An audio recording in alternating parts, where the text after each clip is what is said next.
Mahigit 50 na ang bilang ng patay sa salpukan ng dalawang barko sa Talisay, Cebu.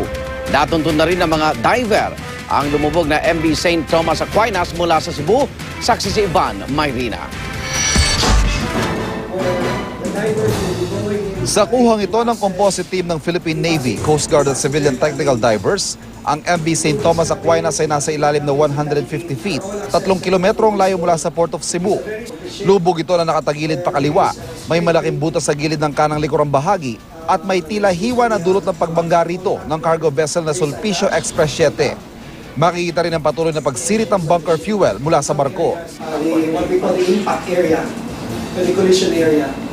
So you could see that this plating of the ship, the rivets have been,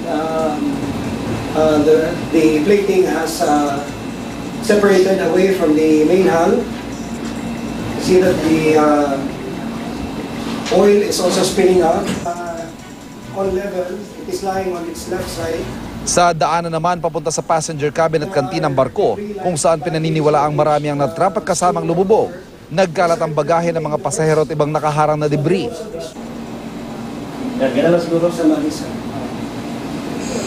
So you have to get in and pull that out very slowly.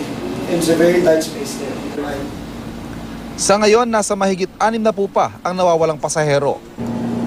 Lord God, sumasamo po kami sa iyo sa pangalan ni Jesus. Sa grupong ito ng technical divers ng Philippine Navy, kabilang sina PO2 Carlo Montiel at PO3 Rogelio Brizuela, na bahagi rin ng team na nakakuha sa katawan ni DILG Secretary Jesse Robredo sa Masbate noong 1 taon.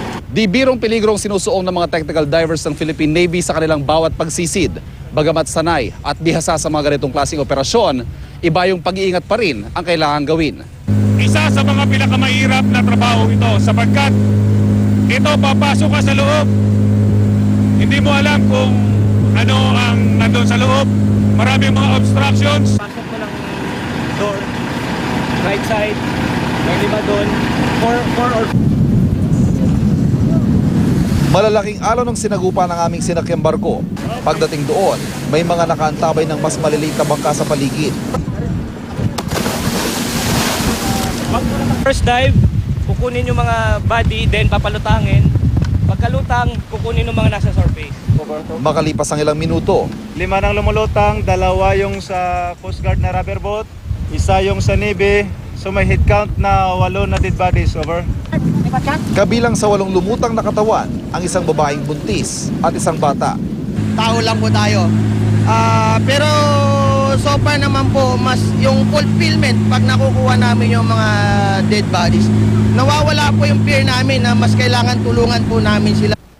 Naatasan din ng mga diver na pigilan ang pagtagas ng libu-libong litro ng krudo mula sa lumubog na barko. Nakita sa aerial survey ng Incident Management Team, pinakaapektado ang bayan ng Cordova na isinailalim na sa state of calamity. Bukod sa mga nangamatay na lapu-lapu na pangunahing produkto ng Cordova, apektado ng langis sa mga bakawan at fishing ground, pati ang turismo sa bayan. We have also requested the representatives of Tugo to assist us in ensuring that these fishermen are not are able to feed their families. The Sulpicio has not sent any representative, and we've been trying to contact them. The company is also flying 4 Japanese technical divers to augment its own complement and the local divers from the Philippine Navy and the Coast Guard. A Japanese salvage master, other than this one, is being flown in to help expertly contain the spill. Ang mga tumutulong na tauhan ng Coast Guard, mano-mano ang clean-up operation. Mula dito sa Cebu, ako si Ivan Mayrina, ang inyong saksi.